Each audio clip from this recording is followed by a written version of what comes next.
அன்பார்ந்த பக்தர்களே, வரும் 16/6/2024 ஞாயிறு காலை 9:30 மணியளவில் தசமி திதியில் யாகம் நடக்குது. தசமி திதியில் என்ன பண்ணலாம்? தசமி திதியில் அனைத்து சுபகாரியங்கள் செய்வதற்கு சிறந்த திதி.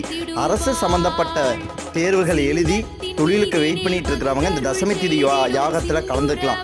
நிலப்பிரச்சனை, குடும்ப பிரச்சனை, திருமண தடை, தொழிலில் பிரச்சனை இருக்கிறவங்க இந்த தசமி திதியில் எள் அல்லது பச்சை பயிரால் தேங்காய் தீபமிட்டு வராகியம்மனை வழிபாடு செய்யும் பொழுது சகல செல்வங்களும் பெறும். மேலும் தொழில் எனக்கு தடையாக இருக்குது அப்படிங்கிறவங்க தொழில் சக்கரம் பெற்றுக்கொள்ளலாம்.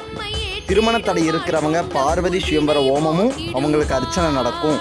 கடன் சுமை இருக்கிறவங்க நீர்பூசணிக்காய் தீபம் ஏற்றலாம், மஞ்சள் அரைக்கலாம், ஆயுள் ஓமம் நடக்கும். யமதர்மனோட வழிபாடும் மிருத்யஞ்ச ஓமமும் காலை 9:30 மணியளவில் தொடங்கி வராகியாகவும் நடைபெறும். அனைவரும்